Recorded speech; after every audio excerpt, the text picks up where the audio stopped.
Et yo, cher Gasco, Soxonom, comment allez-vous? Et bah écoutez, comme d'habitude pour ma part, ça va super. Aujourd'hui, on se retrouve pour une nouvelle vidéo, mais aussi pour un débrief. Cette fois-ci, ça ne sera pas sur le foot, parce que tout simplement, il n'y a pas que le foot dans la vie.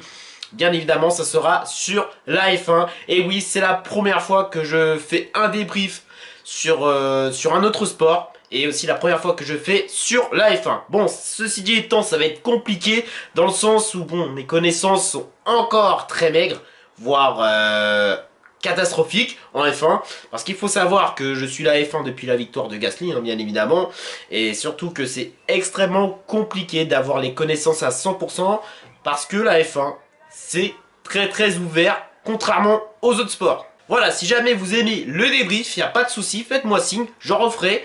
Et du coup, ça serait vraiment sympathique. Bon, au début, je vais galérer, mais à force, je vais prendre du galon et je serai un petit peu plus à l'aise, comme j'avais fait avec les débriefs de l'AS Monaco. Bon, par contre, malheureusement, je suis en retard. J'en suis sincèrement désolé de vous faire attendre. Parce qu'il faut savoir que j'avais pas mal de choses à faire. Bon, notamment le jour même. Après le Grand Prix de Bahreïn, il y avait MotoGP, qui était une grande découverte pour ma part. Franchement, j'ai grave kiffé. C'est vraiment exceptionnel. Il y a beaucoup plus de spectacles par rapport à la F1. Et si vous voulez, je ferai une petite vidéo comparative entre la F1 et MotoGP. Bon, parce que là, c'est pas vraiment le sujet du jour. Ensuite, j'avais d'autres choses à faire et là, je me dis, vas-y, faut que j'active, faut que je mette les bouchées doubles, histoire de sortir les débriefs. Donc, ça sera un petit peu plus court. Et là, malheureusement, je ferai peut-être des oublis.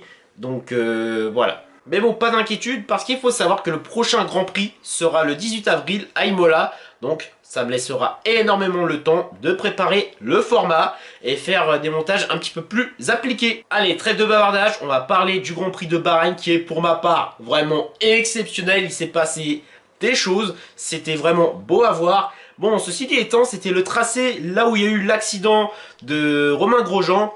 Alors, j'avais vu le départ jusqu'à l'accident et malheureusement, ils ont mis plus d'une heure à tout remettre en ordre. Bon, forcément, ça prend énormément de temps, histoire de sécuriser les lieux. Et surtout qu'il y avait le match de Monaco. Donc, malheureusement, j'ai eu la flemme et je me suis dit, vas-y, je vais passer sur le match de Monaco.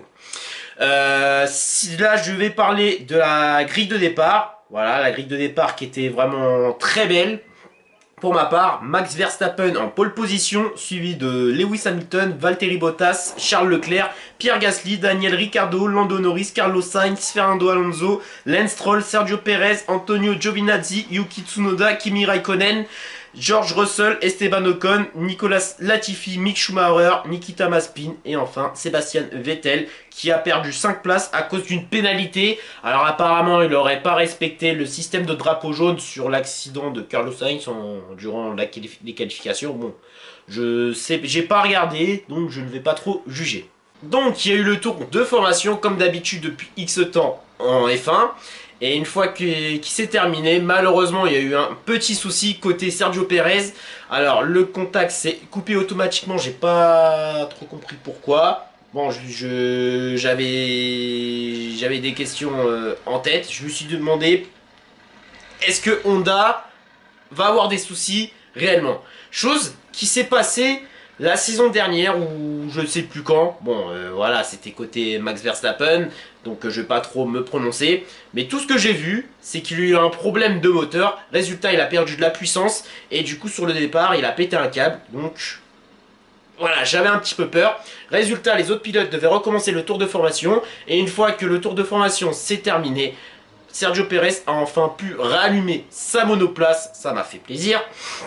Arrivé au départ, bah voilà, on a tous entendu la phrase fétiche de notre cher Julien Febvre. Montez le volume et rendez-vous au premier virage. Le départ s'est bien passé, franchement c'était cool, il était beau à voir. Max Verstappen qui a tenu sa première place. Lewis Hamilton, bon, il a essayé par tous les moyens de dépasser Max Verstappen, mais c'était compliqué. Alors là, le positionnement n'a pas vraiment bougé en soi. Voilà, on va dire, de la 7ème à la première place, ça n'a quasi pas bougé. Et là, malheureusement, il y a eu un petit imprévu. Voilà, presque le même scénario de Romain Grosjean. C'est Nikita Mazepin. Bon, cette fois-ci, il a eu un petit accident, mais sur le côté gauche. Bon, rien de grave. Et voilà, encore une fois, c'est avec la Haas, décidément. Et Nikita Mazepin, je vais en parler. Bon, alors il a refait un tête à queue, voilà.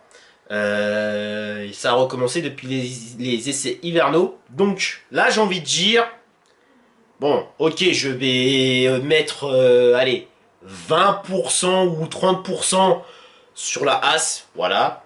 Mais par contre, Mazepin, je peux pas tout remettre le cul sur la As pour toi. Mais non, ma spin, regarde-moi ça, ça fait, je sais pas, c'est depuis les essais hivernaux, ensuite les essais libres, en qualification, et là, la course, tu recommences les têtes à queue, c'est pas possible, merde, t'es en F1. Alors ok, je veux bien que tu viennes de la F2, c'est compliqué d'aller en F1, c'est compliqué, voilà, et surtout que t'es dans une mauvaise monoplace, malheureusement, mais surtout que t'es pilote numéro un quand même. Normalement, un pilote numéro un est censé de gérer correctement la monoplace. Alors, je sais, vous allez me dire, oui, ça ne change à rien, ça ne change à rien parce que voilà, le fait qu'il soit pilote numéro un ou numéro 2 c'est pareil, en sachant que la monoplace, les monoplaces sont pas puissantes. Alors, de ce qu'on m'a expliqué derrière, on m'a dit que dès qu'on est pilote numéro un chez une mauvaise écurie, on est prioritaire pour les nouvelles pièces, enfin pour les nouveaux. On a plus d'avantages, voilà, on a des avantages premium par rapport au deuxième pilote, voilà. Mais quand je vois Mick Schumacher qui est pilote numéro 2, je me dis c'est pas possible, mais Mick Schumacher, certes, il est dans une As, certes il a pas de chance, en plus il est champion de F2, mais lui il fait pas de la merde, il fait pas de la merde. Voilà, et en espérant qu'il va poursuivre le même scénario que son père, voilà, c'est-à-dire son père a commencé dans une mauvaise monoplace et par la suite regardez ce qu'il est devenu. Donc j'espère qu'il va suivre ce tracé-là. Bon, non pas parce que c'est le fils de Michael Schumacher, forcément, mais voilà, j'aimerais bien le voir. Bon, c'est pas vraiment le sujet, mais voilà, Mazepin, j'ai bien peur que ce soit une arnaque de la F1. Bon, je vais pas trop juger là-dessus. Voilà, c'est que le début. C'est sa première saison en F1 et il est dans une mauvaise monoplace. Et voilà, on va pas être sévère non plus, mais il faut qu'il arrête de faire des têtes à queue, tout simplement. Bon, il y a eu la safety car. Durant la safety car, voilà, ça, forcément, on n'a pas le droit de dépasser, c'est la règle, forcément, bien évidemment. Et une fois que le drapeau vert s'est déployé, alors par contre, il y a un truc que je ne comprends pas. Euh, Pourquoi Max Verstappen a ralenti? Bon, a priori, c'est pour déstabiliser Lewis Hamilton jusqu'à la ligne d'arrivée. Voilà, jusqu'à la ligne d'arrivée. Et dès qu'il arrive à la ligne d'arrivée, d'un seul coup, il a accéléré, il a mis les gaz. Donc, est-ce que c'est un truc pour bluffer Lewis Hamilton? Bon, je sais pas trop. Mais en tout cas, je vais faire un petit tour vite fait sur les pilotes qui m'ont marqué. Voilà, je pense à Lando Norris qui a été vraiment bon. Vraiment, il m'a surpris. Ce pilote numéro 2 qui a été vraiment excellent côté McLaren. Franchement, génial ce pilote. À surveiller de très près. Bon, non pas parce qu'il a fait une belle course. Mais voilà, c'est parce que McLaren, je sens que McLaren vont faire très mal. Bon, malheureusement, Ricardo a été mal en point. Bon, c'est vraiment dommage, hein. Je m'attendais un petit peu plus de lui, mais c'est que le début.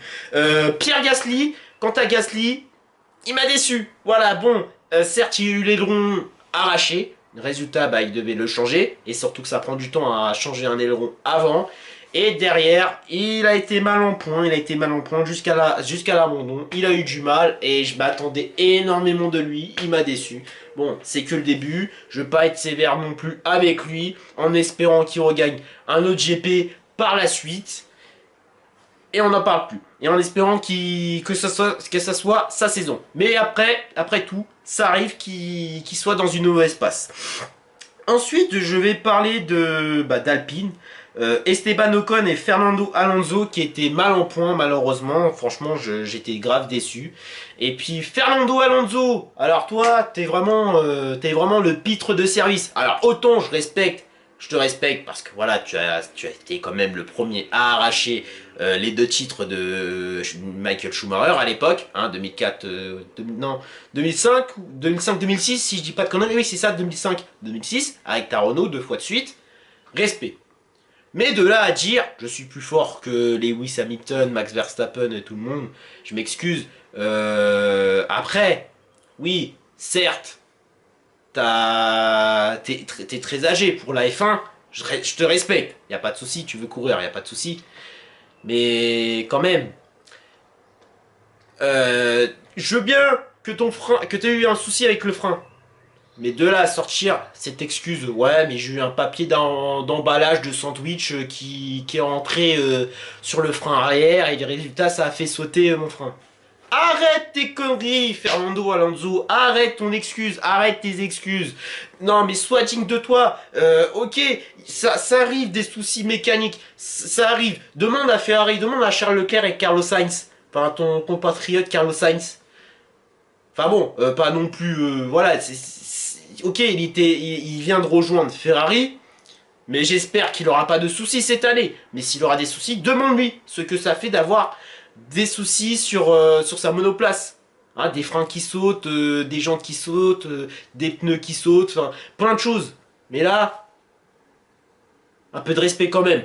Et en sachant que oui, il y a peut-être des snacks côté public, mais il faut savoir que voilà, ils n'ont pas de papier d'emballage. Donc ton papier d'emballage, euh, ça dégage. Bon, quant à Ocon, lui aussi, il a merdé malheureusement. Voilà quoi, mais après tout, il a quand même fait une deuxième place la saison dernière, derrière Sergio Perez. Mais bon, c'est que le début. Je vais être indulgent avec tous les pilotes. Donc, voilà. Mais il m'a quand même déçu, ça m'empêche pas de dire qu'il m'a déçu. Les Français étaient mal en point sur ce Grand Prix là. En tout cas, pour Sergio Perez, lui qui est parti P11, si je dis pas de conneries, il est parti...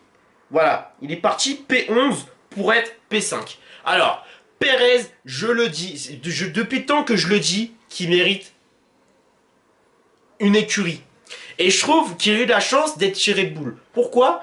Parce que tout simplement, pour ma part, en toute honnêteté, je vais le dire franchement, je le voyais nulle part dans une écurie. Même pas pour un poste pilote réserve. Pourquoi? Parce que quand je vois la magouille de Lawrence qui ne conserve pas celui qui a ramené énormément de points, je me dis c'est pas possible. Et de toute manière, pas de Sergio Perez, pas d'F1. C'est aussi simple que ça. Il a fait une superbe course, il a été vraiment excellent. Et surtout, bon, quand il a changé ses gommes, il était, je sais plus combien, je sais plus combien exactement, mais il a été vraiment excellent. Il a su faire une remontada. Et pour moi, ça, c'est un pilote qu'il faut. Oui, certes, Christian Horner est réputé pour prendre des jeunes, mais Sergio Perez, c'est une valeur sûre. Et oui, c'est un pilote qui est agressif, qui a peur de rien. Et pour moi, c'est un excellent pilote numéro 2. Et c'est le meilleur pilote numéro 2 que Red Bull. Voilà, qu'ils ont eu depuis Gasly et Albon. Bon, ces deux-là, malheureusement, ils ont eu du mal. Mais Perez, il va en faire taire plus d'un. Après, Lance Stroll qui a été vraiment pas mal sur ce circuit-là, franchement, respect. Et quant au petit japonais Yuki Tsunoda, bah franchement, lui, il m'a surpris de ouf. Alors, je le connaissais pas, je faisais chier tout Twitter, même un gars que je connais dans la vraie vie qui suit la F1 depuis longtemps, il le connaissait pas. Et vraiment, exceptionnel le petit Yuki Tsunoda. Il est arrivé 9ème, mine de rien. Franchement, il a mieux géré que Pierre Gasly, et je sens que ça va être un pilote qui va bien faire chier Pierre Gasly. À mon avis, il va tout faire pour être le pilote numéro 1, mais bon, c'est que le début. Mais à mon avis, il va se battre, il va aller à fond. Et surtout, c'est mieux que l'autre, je vais pas dire l'autre pitre Daniel Kvyat. Bon, parce que dire l'autre pitre de Daniel Kvyat, ça serait être de mauvaise foi, bien évidemment. Mais voilà, Daniel Kvyat, c'était pas mirobolant en tant que pilote numéro 2. Faut dire ce qui est. Mais vraiment, Yuki Tsunoda, il va faire très mal, je le sens. Quant à Sébastien Vettel, lui, vraiment, je m'attendais à énormément de choses, mais malheureusement, lui, j'ai bien peur que ça soit la fin pour lui. Malheureusement. Mais bon, j'espère qu'il va se ressaisir. Quel pilote m'a marqué aussi? Charles Leclerc. Voilà, Charles Leclerc. Alors, faut que je parle aussi de Ferrari. Franchement, au niveau pit stop, il y a du progrès. Voilà, quand je voyais le pit stop où il faisait 3 secondes, 3-4 secondes pour changer les gommes, Je me suis dit, qu'est-ce que c'est que ce bordel? Là, c'est un peu mieux. Voilà, ils font 2 secondes, 2 secondes,4. C'est... Enfin, 2 secondes 4. Ou 2 secondes 7. 2 secondes 7 à la rigueur, c'est mieux. Pour moi, ça doit être le maximum en F1. Et vraiment, il y a du progrès. Et du coup, Charles Leclerc est arrivé 6ème. Résultat, c'est cool. En espérant que les progrès se poursuivent. Et si cela se poursuit, pourquoi pas jouer... Allez, jouer le top 3 en tant que pilote constructeur. Non, top 5, on va dire top 5 pour le pilote, enfin pour le titre constructeur, bien évidemment. Enfin, ouais, voilà, dans le classement constructeur, voilà, je me suis paumé. Et après, en tant que pilote, je sais pas, c'est trop tôt pour juger, bien évidemment. Carlos Sainz a été pas mauvais, mais je trouve que c'est un peu suicidaire du fait qu'il aille chez Ferrari. Pourquoi? Parce que en tant que pilote numéro 1, Sainz c'était quelque chose. Vraiment c'était quelque chose. Et là, je sais pas, c'est... Voilà. Donc voilà, pour finir, on va parler de la bataille entre Lewis Hamilton, Max Verstappen, et non, je ne l'ai pas oublié, Max Verstappen qui a pour ma part dominé de A à Z Lewis Hamilton, et surtout que Lewis Hamilton m'a pas mal fait rigoler, surtout durant la radio. Alors, les mécanos l'ont appelé pour lui dire telle chose, telle chose. Alors, pour les gommes, il était pas très content parce qu'il voulait rester en médium ou en tendre. Je sais plus, il était pas content. Ouais, il s'est dit, bon, voilà, pourquoi vous avez fait ça? J'étais bien parti pour distancer Max Verstappen. Voilà. Enfin, pas distancer, mais il était bien parti pour le dépasser. Voilà, il était bien parti. Et surtout, pendant un moment, quand il veut le dépasser, les mécanos lui disent, je sais plus ce qu'ils ont dit, et lui, qu'est-ce qu'il dit? Ça m'a fait délirer. Arrêtez de me parler, laissez-moi me concentrer. Et pourquoi il a dit ça? Parce qu'il s'est chié dessus, tout simplement. Il a eu peur de Max Verstappen. Et ça, quand je vois ça, je me dis, ah oui, enfin la F1 qui commence un petit peu à être... je sais pas comment expliquer. Mais quand je vois ça, je me dis, ouais, pourquoi pas continuer sur ce genre de lancée. Et aussi, pourquoi pas faire le même scénario que Fernando Alonso il avait fait pour face à Michael Schumacher. Il a dominé Michael Schumacher sur 2 saisons et par la suite prendre les 2 titres. Donc pourquoi pas reproduire le même scénario mais côté Max Verstappen. Moi personnellement, même si je l'aime pas, je pense que s'il utilise sa grinta, si il met du sien, s'il se bat, s'il joue avec ses couilles, s'il joue avec sa rage de vaincre, il y a moyen qu'il gagne un titre de F1 cette année. Moi je dis, mais après c'est pas sûr. C'est pas sûr, mais il y a moyen. Autre chose, arrivé dans les 35 tours, quand j'ai vu qu'il est passé aux gommes dures, je me suis dit non, il va perdre, Il a fait une erreur monumentale. Mais bon, remarque, Lewis Hamilton était en gomme blanche, en gomme dure. Voilà. En général, quand on voit les pilotes enfiler les gommes dures, c'est impossible. C'est impossible qu'il gagne. Bon, seul Lewis Hamilton, voilà, peut le faire parce que voilà, c'est Lewis Hamilton, c'est une légende. Voilà, vous le connaissez, hein, pas besoin d'en dire plus. Forcément. Mais quand j'ai vu ça, je me suis dit non, c'est pas possible. Il va pas la gagner. Il va pas la gagner. Mais mine de rien, il a réussi à garder sa première place. Et là, jusqu'à temps que quand il s'est fait dépasser, bah là, ça a été une galère totale. Pour qu'il la récupère. Ça s'est bataillé. Lewis Hamilton s'est encore chié dessus. Il avait peur. Pourquoi? Parce que Max Verstappen, il s'est approché.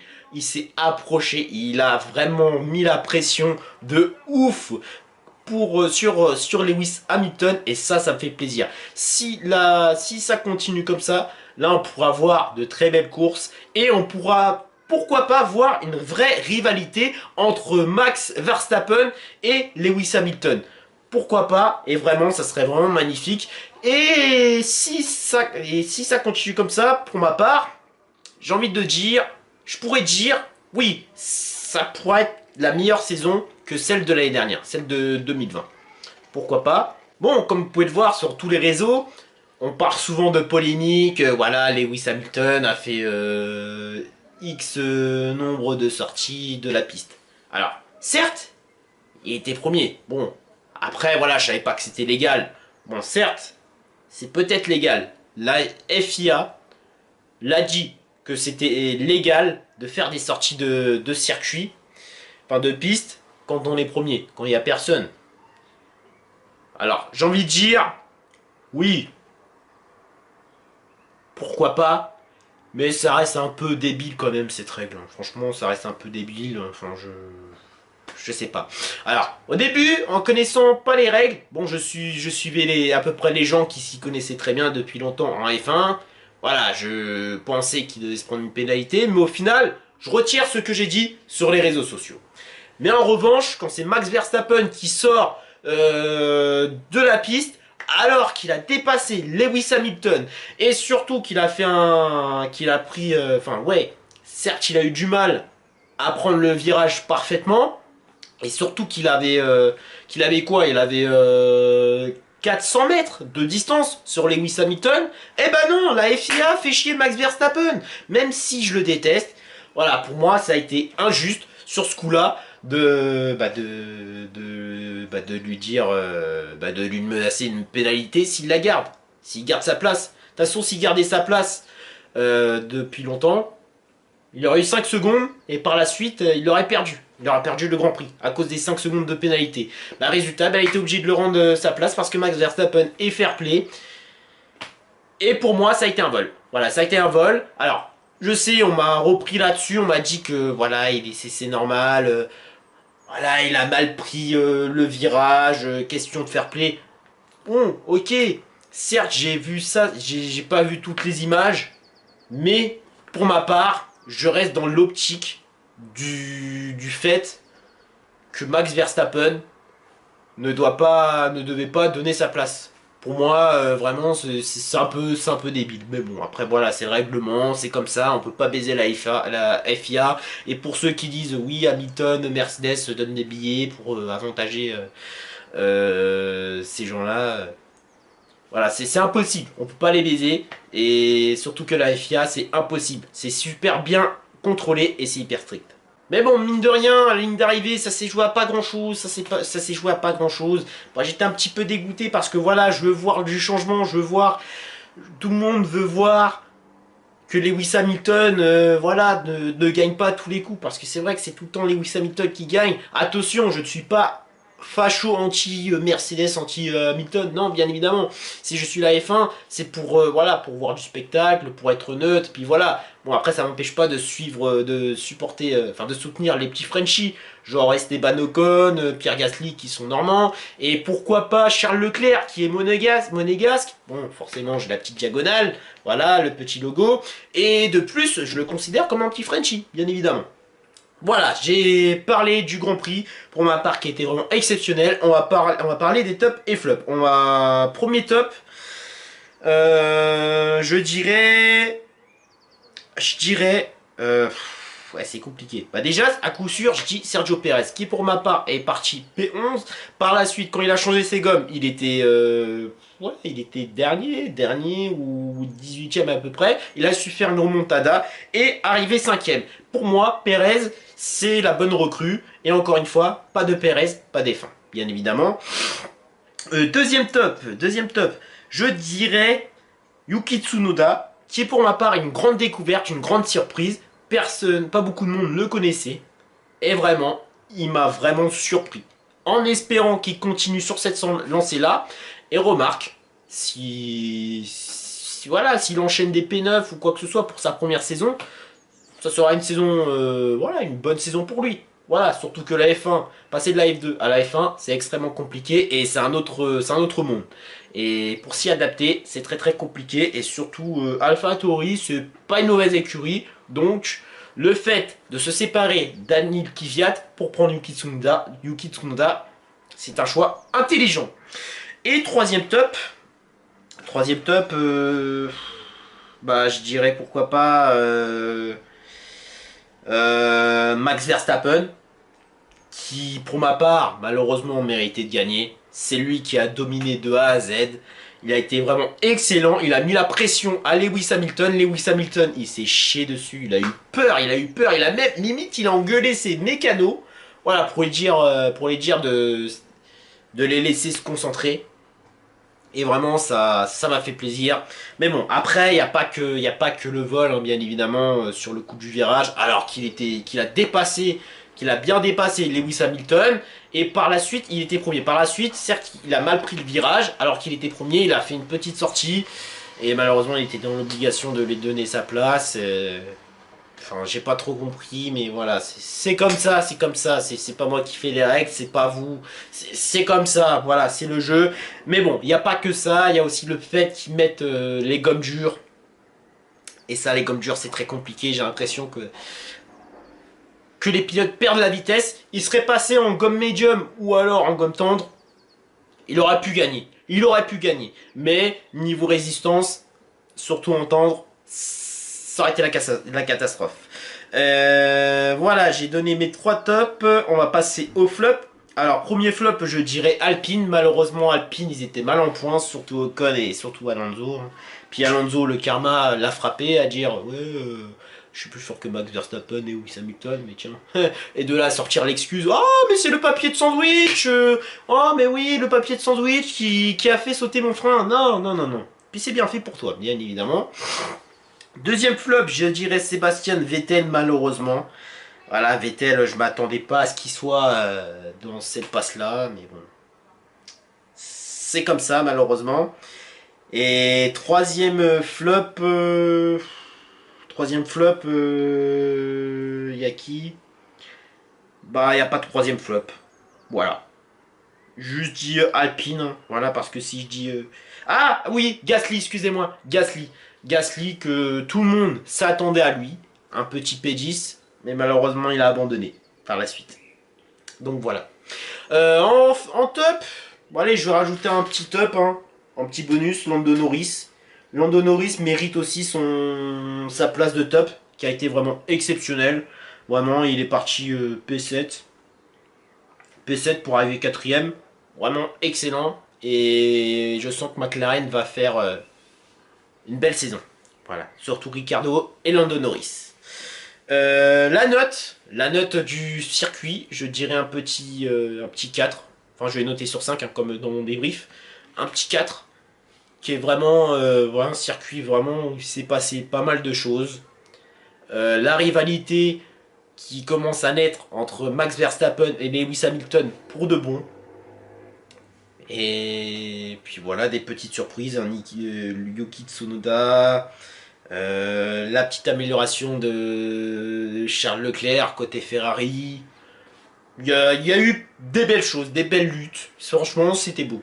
Franchement, ce circuit-là, j'espère qu'il sera conservé. Et s'il ne le conserve pas, ce serait vraiment un scandale. Parce que voilà, c'est bien beau de supprimer des beaux circuits, mais si c'est pour mettre des circuits de merde, c'est pas ça. Voilà. Donc le prochain circuit, c'est le 18 avril à Imola. Franchement, Imola, j'ai envie de vous dire, j'ai pas hâte. S'il n'y a pas de live réaction, vous l'aurez compris. Enfin, s'il y en a un, mais que je rage quitte, vous l'aurez compris. S'il n'y a pas de débrief, vous l'aurez compris. Mais bon, je vais faire un effort pour faire en sorte de débriefer, de faire un live réaction, même si ce circuit est ennuyeux. Après, il est légendaire. Bon, je sais pas s'il était aussi bon que ça. Faut savoir que les tailles de monoplace influencent énormément les dépassements. Enfin, je veux dire, le manque de dépassement. Voilà, les monoplaces d'aujourd'hui, c'est pas ça, malheureusement. Donc, il faut attendre qu'ils rétrécissent les monoplaces. Et si ça avait été le cas, ou alors s'ils avaient gardé les anciennes monoplaces, j'aurais dit ouais, pourquoi pas découvrir. Voilà, tout simplement. Bon, bah écoutez, ce débrief s'achève ici. J'espère qu'il sera pas long. Bon, malheureusement, il va être très long. Bon, c'est la première fois que je débriefe sur la F1. C'est très compliqué. J'espère que vous allez être très indulgents avec moi. N'hésitez pas à me reprendre pour savoir si j'ai dit une petite bêtise ou pas. N'hésitez pas à me donner des petites explications et surtout à communiquer entre vous pour savoir, voilà, pour savoir comment était le Grand Prix, les pilotes, qui méritait entre Lewis Hamilton, Max Verstappen, plein de choses comme ça. C'est bien beau de dire belle vidéo, tout ça. Mais voilà, c'est aussi un lieu pour s'échanger, bien évidemment. Du moment qu'il n'y a pas d'insultes ou quoi que ce soit, ça me va, tout simplement. Ok mes chers monégasques. Et ben voilà mes chers monégasques, c'était Oxenum, le sporteur l'AS Monaco depuis 2003, les passionnés de jeux vidéo depuis petit. Si vous avez aimé, pouce bleu monégasque, vous commentez, vous abonnez, vous partagez. Et surtout n'hésitez pas à me suivre sur les réseaux sociaux, tout ça, ça se passe en description, c'est très important. En revanche, si vous ne me suivez pas sur tous les réseaux, c'est pas grave. Mais si vous me suivez seulement sur Twitter, ça m'arrange le mieux parce que c'est le réseau auquel je suis le plus actif depuis un certain temps. Voilà, bien évidemment. Ok? Voilà, c'était Oxenum, le supporter l'AS Monaco depuis 2003 et le passionné de jeux vidéo depuis petit. Et on se dit à la prochaine pour de nouvelles vidéos. Salut et Nagé, Monego.